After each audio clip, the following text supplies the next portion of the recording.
Hey guys, Jermaine Morgan here, and we're continuing this quartet series, and today I want to talk to you about using the Mixolydian scale, so stay tuned.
Alright, so as you can clearly hear an example, we're doing a little bit more of a ballad in today's lesson. I did check out you guys' comments from the previous videos, and some of you had asked for a slower ballad and seeing how to use this or using the turnarounds and that type of thing. And I really wanted to do this, and I wanted to do something slow and really show how we could still incorporate something nice, something solid, something sweet, even in something really slow, because that's something that we often don't talk about, playing ballads and still making it really tasteful. We'll talk about a groove, we'll talk about funk, we'll talk about licks and all this type of thing, but can you still make something that's really slow or something that's laid back still feel good? Now, the way we're using this scale, and we're in the key of C, by the way, let me teach you guys the progression before we get too far into this. So we're basically going 2, 4, 6, we right on that 6, 2, 4 to the 6, 6, and walk it down, 6, 4, 3, 2, and that's the whole progression. We're just doing it twice.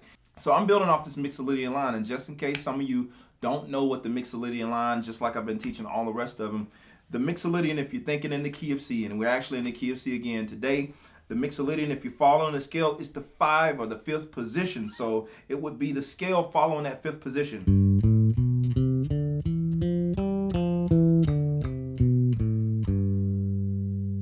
Okay, so we would be starting on that G.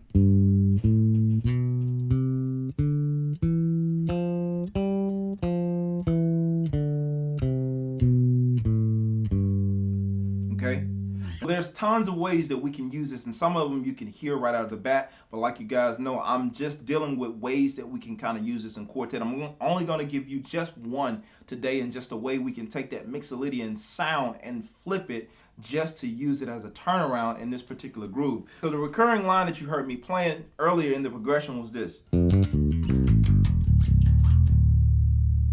I'm using it over the 6, even though this is the Mixolydian. We're still taking notes of that scale. And the only thing we're not using is the 3rd. That, at least that octave of the 3rd. But we do incorporate the 3rd in it, getting out of it, because we're leading from the 6 to the 2. So it happens over that walk down. So we're going from that 6, 4, 3, 2, that progression that I told you guys about earlier. So I'm playing it over that progression.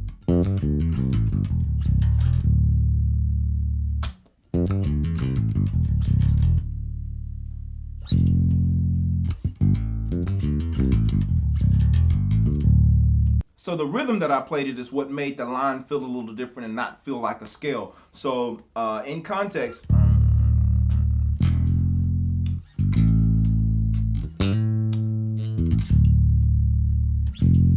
right here.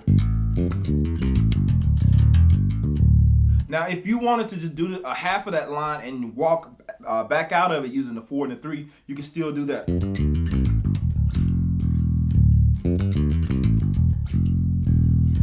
You see what I'm doing? Really slow.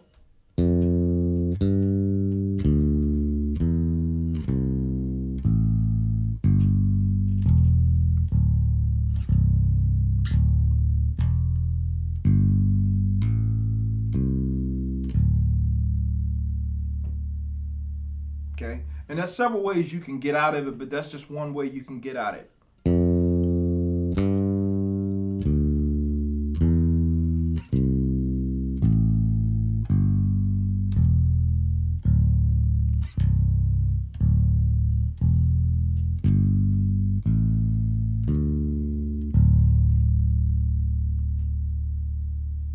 Okay, and so that time I got out using the D.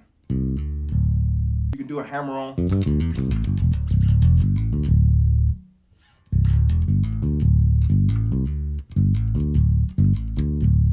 Okay.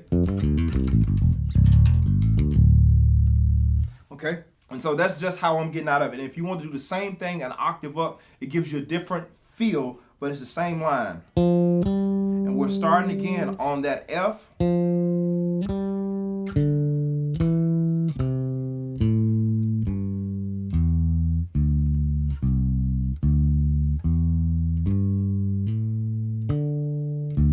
Leading into that 2. So again, where it happens over that 6.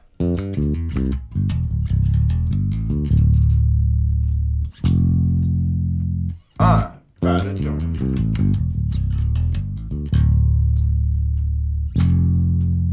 6. That's how it falls.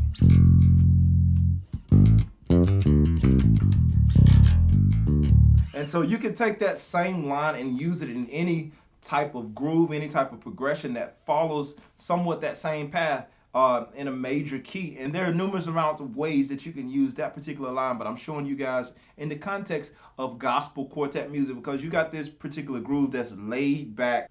And a lot of times we don't know what to play other than just the basic pattern of the song. And sometimes this just gives us just a little bit more color. And notice this feels really neo-soul as well because it's almost that same type of feel. It's quartet, but it still has this soulful neo-soul type of feel to it. So again, here it is in context.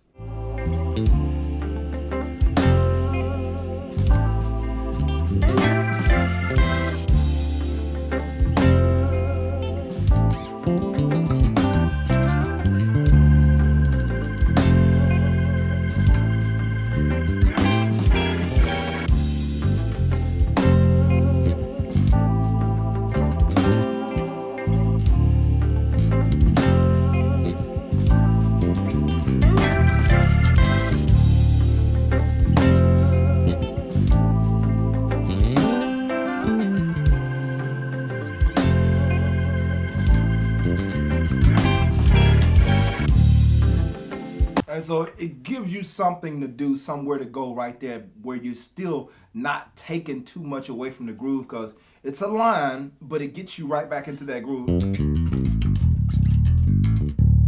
So that's basically the gist of this line. I'm not going to get too much more into that. Now, if you want to hang around for the monthly membership lesson, I'll show you more about how I'm building this bass line, how I'm kind of diving in, how I come up with the concept of what I'm going to use there, thinking rhythmically and all that type of stuff. If you want to get more into that, just simply follow the link in the description for the monthly membership lesson. If not, I will see you guys on next week. Thank you so much for being here. I'm out of here. Peace. Hey, thanks for watching today's video. And listen, if you enjoyed the content, click the subscribe button and don't forget to turn on my notifications so you can be notified each week once I post a new video. I really appreciate you guys being here, and check it out. If you want more content like this and if you want to get even more in depth on the bass lessons, remember to head over to JermaineMorgan.net. There I have many more bass lessons. I talk a little bit more in depth on some of these subjects that we've covered here on YouTube, and I also have music. Most of you don't know, but I am an artist as well, so I do have music available there. If you want to hear me really play, I have music there, so check it out, and I will see you guys on next week. Thank you. I'm out of here.